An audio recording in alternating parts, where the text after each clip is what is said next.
Hey guys, so Leonora will be coming to GL DFFOO and let's talk about her kit. So first of all, her BT. Do we need her BT? Do we want her BT? Well, I don't really think so. You don't need her BT. To understand this, first we have to know that some of her utility, or the most important part of her utility, comes from her overhead buff.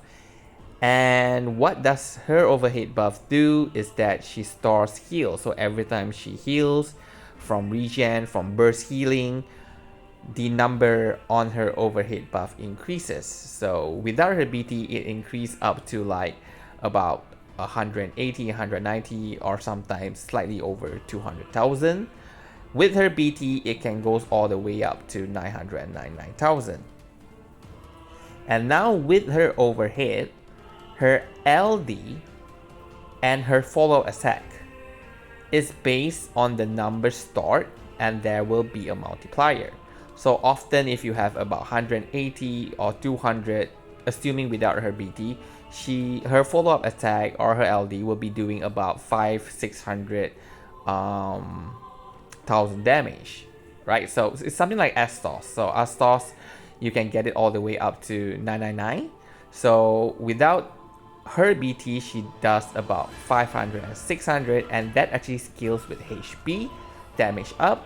So with high HP damage up, you can push it all the way to 999 as well without her BT. With her BT, it makes it so much easier because now her overhead can increase up to 999, so automatically she will be doing maximum damage. So remember, there is no way that we can deal more than 999 damage because that is the hard cap. So unless the game suddenly decided that there will be not only HP damage limit up, but hard HP damage limit up or something like that, which is not going to happen anytime soon, I believe. So yeah, anyway, apart from that, the overhead buff also provides a revive. So I will talk about that in a moment.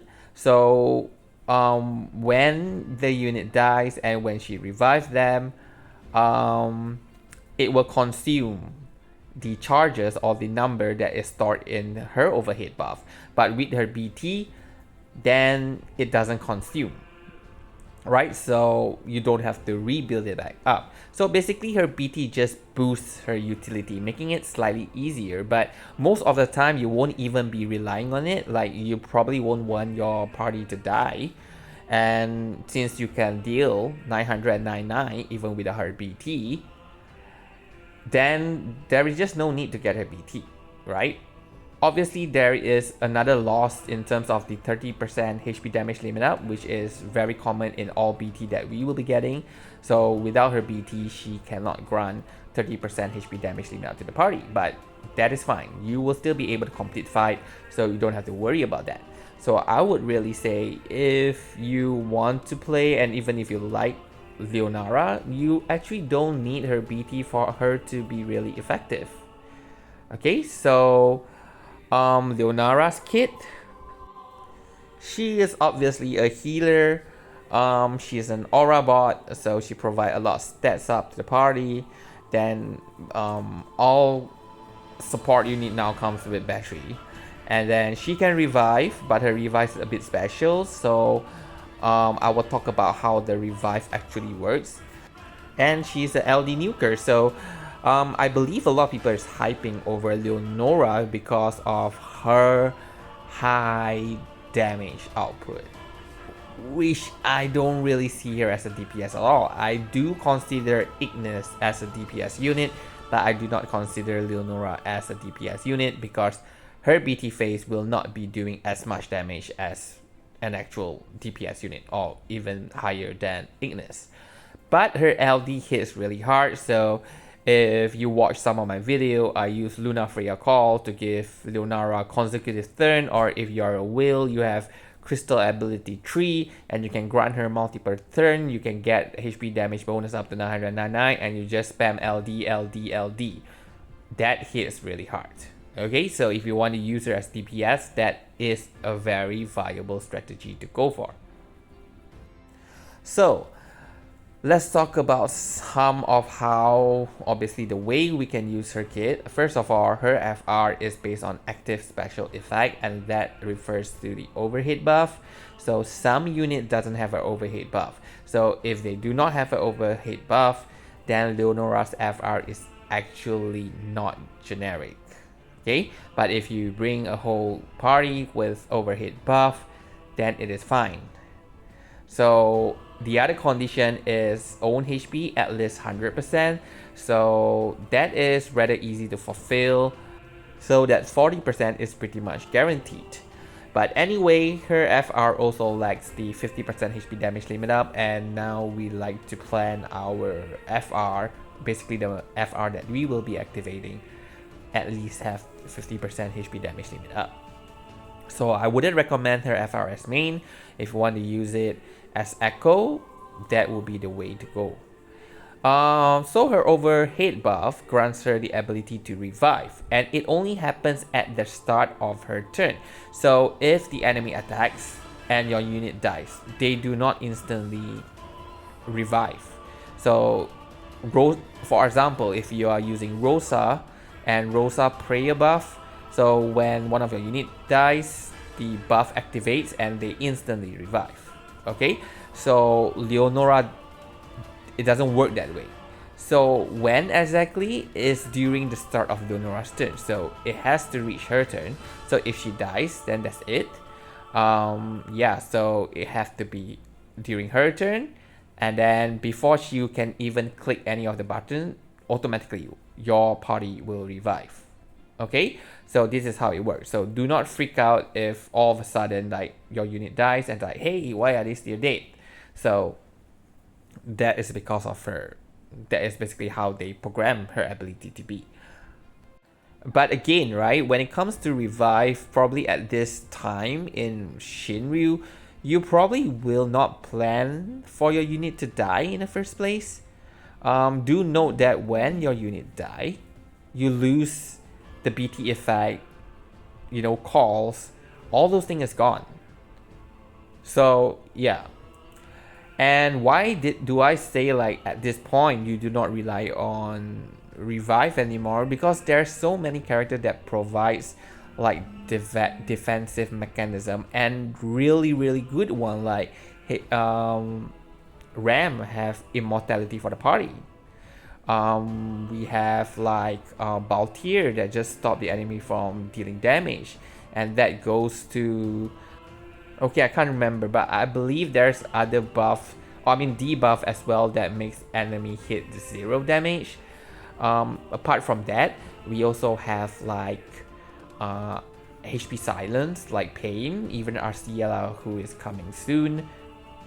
Then we have like Papalimo, Celtius, Fusoya that just paralyze the enemy. So why are you even planning for your party to die? So yeah, so you probably will never use Leonora's revive. Anyway, next is her as DPS. Like I say, BT phase, no. But if you want to use her LD spam as a nuke, then yes. So here I just put out a simple estimation. Her LD is 3 AoE HP dumps, so that's 6 against 2 enemies. Then 1 follow-up HP dumps, AoE as well. So total of 8. Okay, so her LD and HP dump can hit 999,000.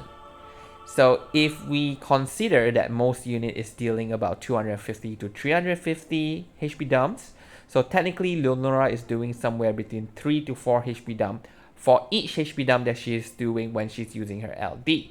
So the number might seem low, but because she's dealing 999, if we assume that it is 3, so she's doing 12 AoE HP dump, and that's 24. That's really high. And if you consider it as 4, then she is doing 16, and that's 32. So that is really good damage. But for me personally, if I bring Leonora, I wouldn't bring her for her damage. She, at the end of the day, is a support unit, so I rather look into her support qualities to decide if I want to pull for her. Another reason that a lot of people is hyping over her is due to her being the first black unit with FR, because we actually have Theodore who also can charge, but the first black unit with FR that can charge. But please take note that her charging is a bit slower. It's like Ram, okay? Because Ram has a follow-up attack after she used Cure or Swap turn. So same as Leonora, because she does a follow-up attack. So her charging is actually slower than the typical support unit like Aerith, like Rosa.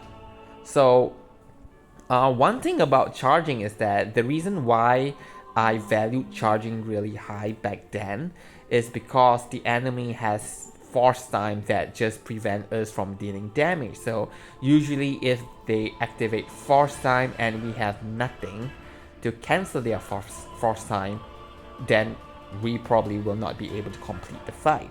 So at those stages, it is very crucial that we either cancel the enemy's FR or we charge our FR and activate our force time before the enemy does. In that case, we can bypass the mechanism that happens when the enemy activate their force time. So it was important then to at least raise that. But now, most force time doesn't really do anything much. So we are still able to deal damage to the enemy. So I probably would say it out right now that charging is not as important as before. More so later in Rishinryu, where the enemy doesn't even have a force time.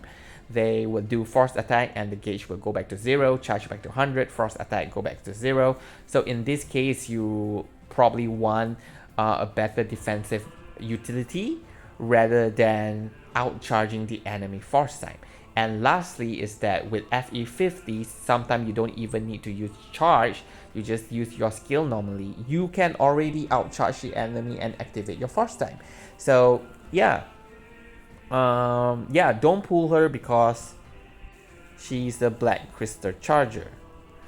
I really hyped for her back when I didn't know about Rishinryu, and in JP I haven't do Black Crystal, so I thought I would be doing, and I thought getting Leonora would be really important for me, which a lot of people is saying that right now, but I can tell you that with more enemy coming up, more unit coming up that is stronger than before, and the enemy is just not catching up to our power level, yeah, it's really not required. Lastly, she has another utility where she provides mini healing every time a unit gain brave. So especially like when you have a character that does brave gain per HP dumps or brave gain per brave hit.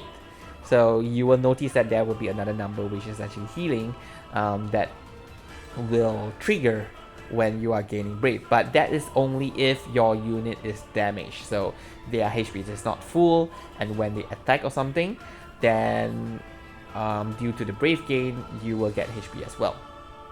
Okay, so for Crystal passive, I would recommend that you can give her U6 so that she can have more LD uses, and you can also try to use A6, because every time you get damaged by A6, so at the start of the turn you get damaged by A6, now you will deal additional 20% HP damage limit up, and when you are attacking you heal back, because Leonora does that, but only if you have brave gain. Then you heal back, so at the end your HP is full again, so you will be able to meet HP requirement. Okay, so I would say yes, can use A6. So overall, I'm giving her a score of 7 over 10, just because she is a budget unit and just getting her LD and FR would make her really good. But overall, whatever she provides, charging, not the best charging, healing, but minor healing here and there. She has burst healing, which is normal, a lot of people have it as well. She can be made a DPS if you use the LD nuke route, but you don't need to. Like, a lot of DPS is here already that deals more damage than her. Yeah, so anyway, if you have a good roster and you don't need another support, you can entirely skip Leonora. But if you are somewhat a new player, you need more unit to fill up your roster. Leonora does provide some utility, and she is a good LDFR only unit, so you can just pull for her FR. Personally, for me, I will go with that as well. I will pull for her LD and FR, but I will probably skip her BT unless I get her BT for free.